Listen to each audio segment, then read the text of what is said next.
Assalamualaikum warahmatullahi wabarakatuh. Di sini saya akan menjelaskan tentang klasifikasi akun dalam akuntansi atau fondasi pelaporan keuangan.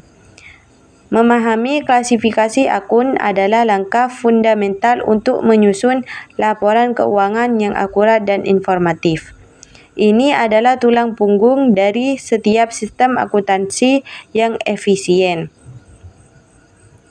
Mengapa klasifikasi akun penting? Yaitu untuk struktur dan organisasi, memastikan data keuangan tersusun rapi dan mudah diakses. Pelaporan akurat mendasari pembuatan laporan keuangan yang benar dan relevan. Pengambilan keputusan memberikan informasi yang jelas untuk keputusan bisnis yang lebih baik. Klasifikasi akun adalah kunci untuk mengubah data transaksi mentah menjadi wawasan keuangan yang berarti. Kategori utama akun yaitu aset, liabilitas, ekuitas. Tiga pilar utama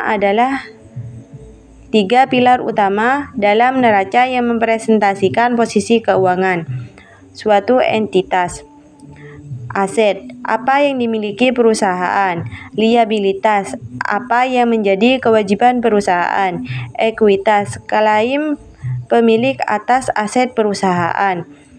Akun aset, apa itu dan jenis-jenisnya, yaitu kas, uang tunai yang tersedia segera untuk pengeluaran. Piutang usaha, uang yang harus diterima dari pelanggan untuk barang dan jasa. Persediaan, barang yang tersedia untuk dijual atau bahan baku untuk produksi. Aset tetap, aset jangka panjang seperti tanah, bangunan, dan peralatan. Aset adalah sumber daya ekonomi yang dimiliki perusahaan dan diharapkan memberikan manfaat di masa depan. Akun liabilitas atau kewajiban perusahaan. Liabilitas adalah kewajiban finansial yang harus dilunasi oleh perusahaan kepada pihak lain di masa depan. Utang usaha, kewajiban kepada pemasok untuk pembelian barang atau jasa secara kredit. Utang bank, pinjaman yang diperoleh dari bank atau lembaga keuangan. Utang pajak, kewajiban pembayaran pajak kepada pemerintah. Akun ekuitas atau kepentingan pemilik. Ekuitas mewakili klaim sisa pemilik atas aset perusahaan setelah dikurangi liabilitasnya. Modal disetor, investasi awal yang ditanamkan oleh pemilik atau pemegang saham. Laba ditahan, keuangan yang tidak dibagikan kepada pemegang saham dan diinvestasikan kembali ke perusahaan. Dividen, pembagian keuntungan kepada pemegang saham. Kategori akun lainnya atau pendapatan dan beban. Selain tiga kategori utama, pendapatan dan beban adalah elemen krusial yang membentuk laporan laba rugi, menunjukkan kinerja keuangan perusahaan selama periode tertentu. Pendapatan, peningkatan manfaat ekonomi selama periode akuntansi dalam bentuk arus masuk. Beban, penurunan manfaat ekonomi selama periode akuntansi dalam bentuk arus keluar. Akun pendapatan atau sumber pemasukan perusahaan.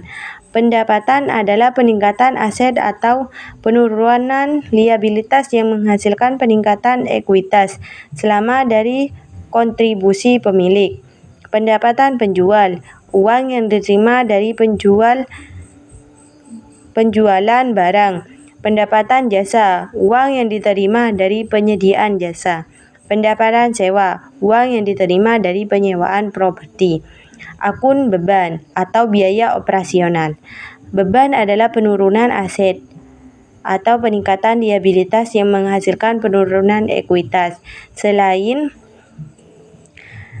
dari distribusi kepada pemilik. Beban gaji, pembayaran kepada karyawan untuk pekerjaan mereka. Beban sewa, biaya untuk menggunakan properti atau aset milik orang lain. Beban utilitas, biaya listrik, air, gas, dan komunikasi. Beban penyusutan, penurunan nilai aset tetap dari waktu ke waktu. Kesimpulan dan studi kasus singkat. Klasifikasi akun adalah dasar dari akuntansi yang efektif. Kemungkinan pelaporan keuangan yang transparan dan mengambil keputusan yang tepat. Studi kasus. Toko kue manis. Toko kue manis menjual kue secara tunai dan kredit. Sewa toko dibayar bulanan dan mereka memiliki pinjaman bank. Klasifikasi akun yang tepat membantu kue manis melacak pendapatan penjualan, mengelola piutang dari penjualan kredit, mencatat beban sewa dan utang bank, serta mengetahui posisi ekuitas pemilik. Dengan sistem klasifikasi akun yang solid, setiap bisnis dapat mencapai kejelasan finansial. Mungkin ini yang bisa saya jelaskan tentang klasifikasi akun dalam akuntansi. Kurang lebihnya saya mohon maaf. Saya akhiri. Wassalamualaikum warahmatullahi wabarakatuh.